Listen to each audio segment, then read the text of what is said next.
el lugar, bueno, nada menos, entiendo que se consiguió el permiso para filmarlo en la propia Capilla Sistina, en donde cada uno de los cardenales asume una de las bancas para sentarse allí.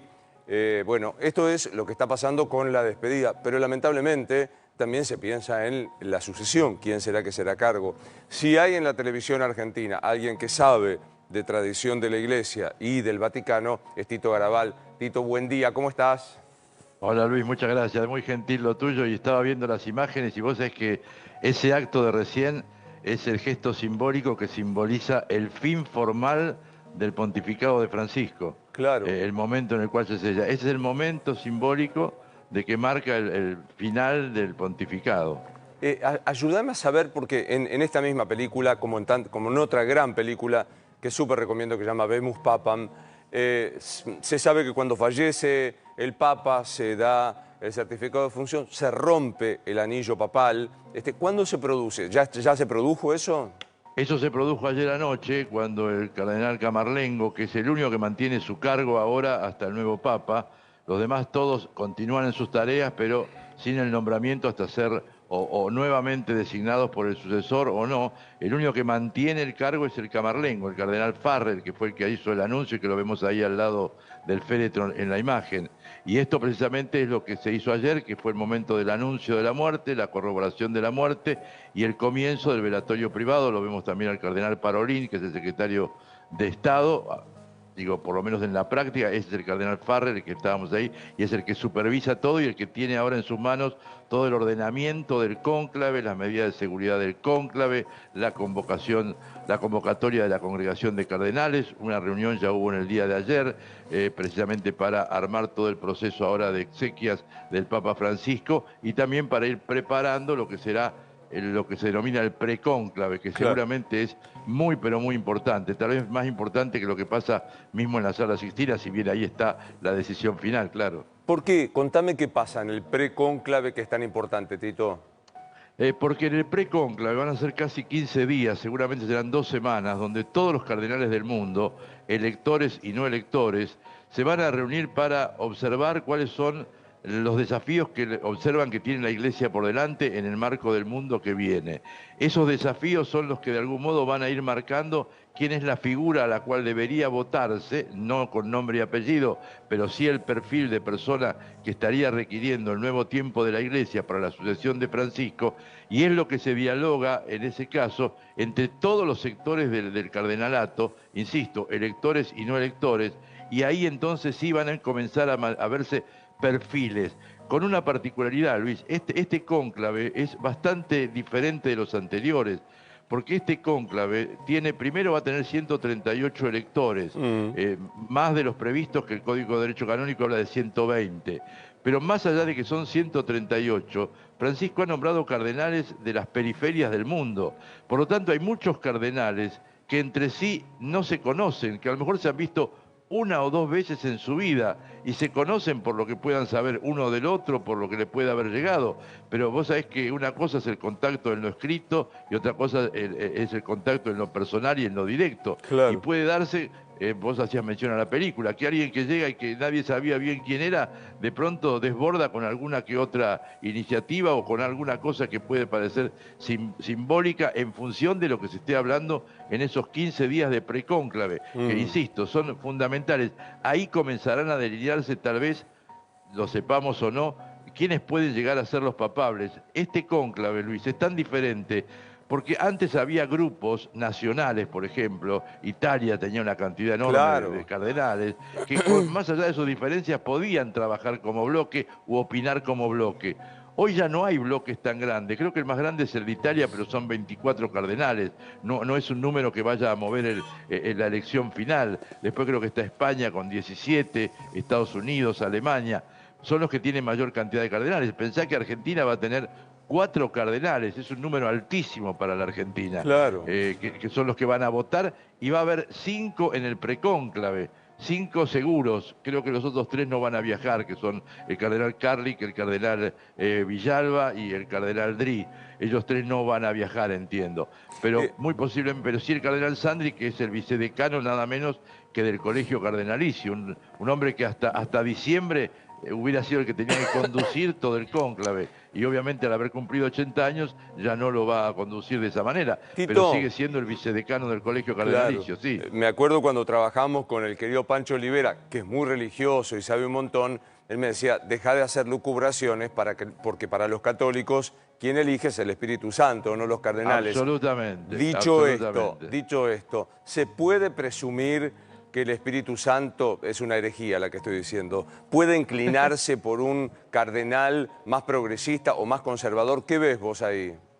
No, yo no conozco las decisiones del Espíritu Santo. Ojalá lo supiera, mi estimado amigo Luis, pero ciertamente todos los obispos... Lo que sí hay que tener en claro es esto. Tal vez yo lo que veía de la película es esto. En la película se plantea como una confrontación de poderes, de Claro. intereses.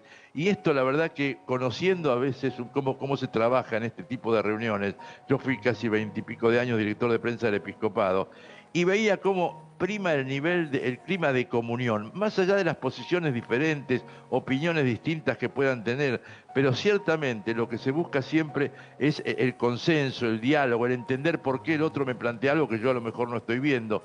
Y ese clima de comunión también se vive entre los cardenales. Acá no hay una lucha de facciones de poder, ni mucho menos. Hay una diferencia de miradas de lo que debe ser la Iglesia, posiblemente. Claro. Y ahí es donde van a tener que confluir en este precónclave, tratando de ver cuál es el que de algún modo puede exponer los mejores argumentos para que el Espíritu Santo obre a través de cada cardenal, como bien lo diría Panchito Olivera, obre a través de cada cardenal y se elija aquella persona que consideran el más apto para este tiempo que viene de la Iglesia y del mundo. En todas las películas se recrea cómo es esto. No existe una suerte de autopromoción. Porque se cuenta el cuento, nunca sabremos si es verdad, que en la elección del Papa Ratzinger, el segundo candidato más votado era Bergoglio y él le dijo a sus colegas, no me voten a mí. ¿Hay algún tipo de este tipo de hechos o de autopromoción para ser electo? De autopromoción no lo veo. De hecho, el problema en el cónclave que vos mencionás era que Ratzinger no quería ser electo. Realmente él no quería, él quería volverse a Alemania, ya lo había querido en vida de San Juan Pablo II. Entonces yo nunca pude confirmar si realmente hubo tantos votos con Bergoglio en ese cónclave.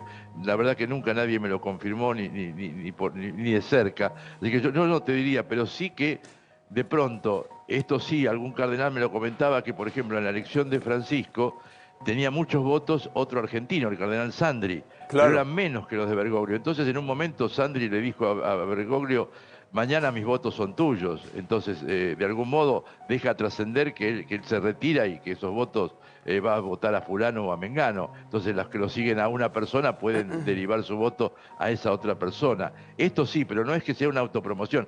En realidad todos dicen que todos los que entran, ninguno quiere ser papa, Claro. porque saben lo que se le viene. Dame un segundo, Tito, porque quiero hacerte un par de preguntas sobre esto. ¿Sabías que el precio del oro nunca había estado tan alto? Es el momento de hacer valer tu oro, alhajas, relojes brillantes, monedas de oro, lingotes. ¿Dónde? En Joyería El Tasador. Joyería El Tasador, buena gente, expertos técnicos que tasan el acto y pagan en efectivo. Joyería El Tasador. En la sucursal de Corrientes y Pueyrredón pagan el gramo de oro hasta 200.000 pesos y tienen estacionamiento gratuito, no tienen competencia. Joyería El Tasador, tu tasador, mi tasador. Toda una vida dedicados a la joya. Pensá vender al mejor precio. Visitanos. Joyería El Tasador. Avenida Corrientes 2810, esquina Pueyrredón. Joyería El Tasador. Tu tasador, mi tasador. Es muy interesante, Tito, esto que decías al pasar, que vale la pena reiterar, que el cardenal que es electo tiene que aceptar.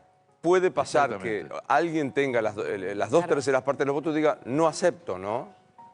Sí, de hecho, también los trascendidos, nunca confirmados debidamente, pero los trascendidos dicen que Juan Pablo I, la primera vez que le preguntaron, no había aceptado. Albino Luciani. Albino Luciani, y se lo convenció para que asumiera. Son trascendidos, son historias que se cuentan, pero con algún viso de realidad, por lo menos de las personas que uno ha podido hablar y que se lo han comentado, así como hechos que se han ido trascendiendo en la vida de la Iglesia. Pero ciertamente puede pasar, por eso le tienen que hacer la pregunta si acepta, y una vez que acepta, entonces tiene que decidir el nombre y viene todo el proceso de preparación para presentarlo ante el pueblo de Dios. Esto es muy interesante, ¿no? O sea, tiene que elegir el nombre, que no es un hecho menor, porque es muy simbólico de lo que representa. Quiero decir, Juan Pablo I unía al hombre que abrió el Concilio Vaticano y el que cerró, a Juan XXIII y a Pablo VI. Juan Pablo II siguió la tradición, Benedicto, un papa de la época del medioevo, y Francisco inédito, ¿no? Inédito, inédito, pero además con un dato, cuenta también la historia que el crucifijo de San Damián, que está en Asís, le dijo a San Francisco de Asís: ve y reforma mi iglesia. Y ciertamente, además de su dedicación por los pobres, además de su proceso en favor de la naturaleza, fíjate que uno de los legados fuertes de Francisco es todo el tema de la fraternidad universal a partir del diálogo interreligioso, y el otro gran legado de Francisco es sin duda que fue el primer papa que puso el énfasis en el cuidado del planeta, de la casa común, en la necesidad de salvar a la familia humana cuidando el planeta. Y esto ningún papa lo había hecho de esta manera, con tanta fuerza, Claro. y hasta con una encíclica dedicada al tema. De algún modo, y además, bueno, generó toda una reforma fenomenal en lo que es el interior de la curia romana, en lo que son las finanzas del Vaticano. Si tengo un segundo, si Sí. te vas al precónclave del año que lo eligió a Francisco, ¿cuáles eran las cosas que se habían marcado en ese precónclave para el Papa que asumiera? Tenía que poner fin al tema de la pederastía en la Iglesia, un hecho gravísimo, continuando lo de Benedicto XVI, pero fortaleciéndolo.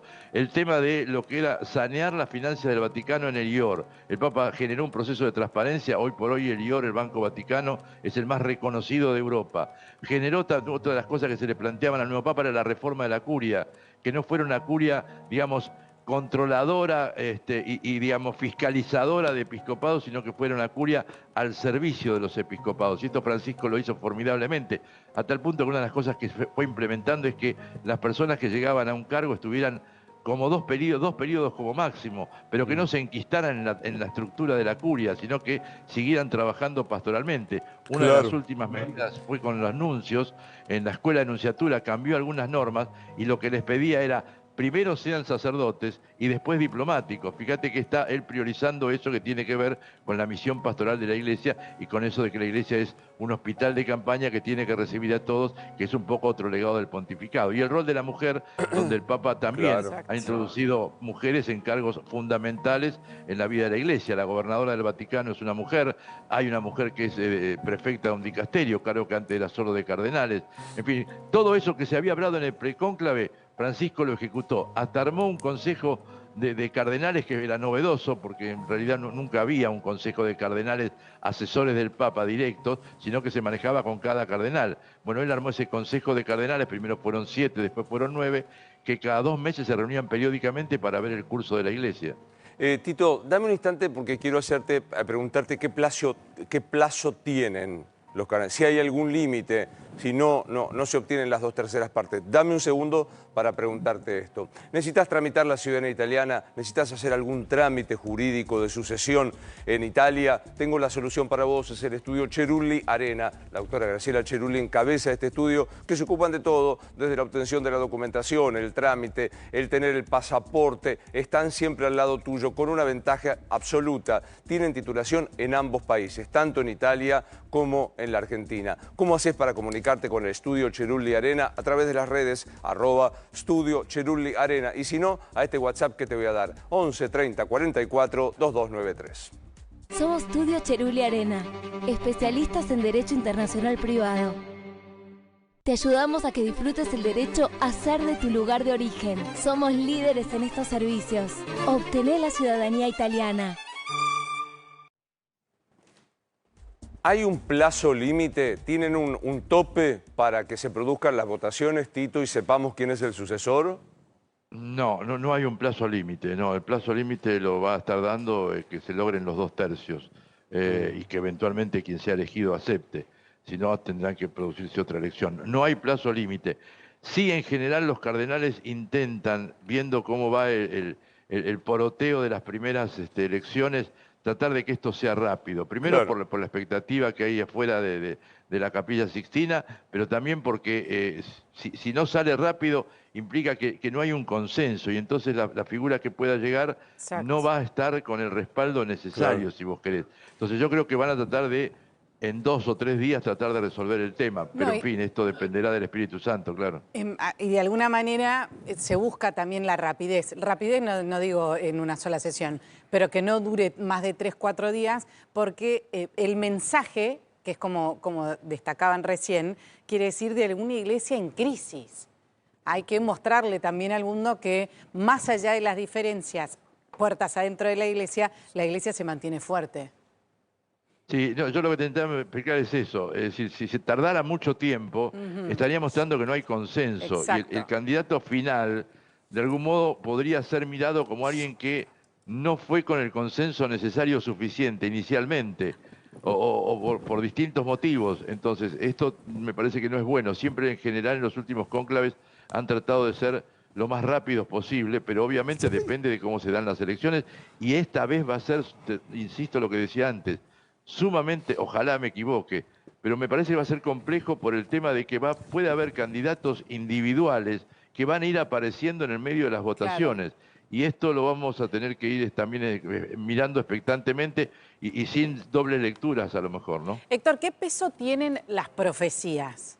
No estoy hablando de después de un Francisco el fin del mundo, después... el Papa Negro. Exacto. Después vendría el Papa Negro, la desaparición total de la iglesia, ¿no? Más allá de la de Nostradamus. En el interior yo te diría que las miran, pero no es un tema que los tenga atrapados. Si bien ya comenzaron a hablar algunos de que se decía que el próximo sería un Pietrus Romanus, y entonces están viendo quiénes se llaman Pedro, y hay varios candidatos que se llaman Pedro, por ejemplo, y algunos de Roma también, o de Italia por lo menos. Pietragala, por ejemplo, Parolín, por ejemplo, y algún otro. Está muy bien. ¿Cómo? Uno de Ghana también, Peter, uno de los... Claro, exactamente. Peter II también, de Hungría creo que es. Digo, la cantidad es enorme, pero acá lo que me parece que va a haber que mirar con mucha atención es lo que significa tener en cuenta, perdón, tenía otro ingreso, lo que hay que tener en cuenta es cómo se vayan desarrollando las elecciones y si llegan al cónclave ya con una mirada más definida y con candidatos de algún modo más seleccionados. Y esto me parece sí que es importante.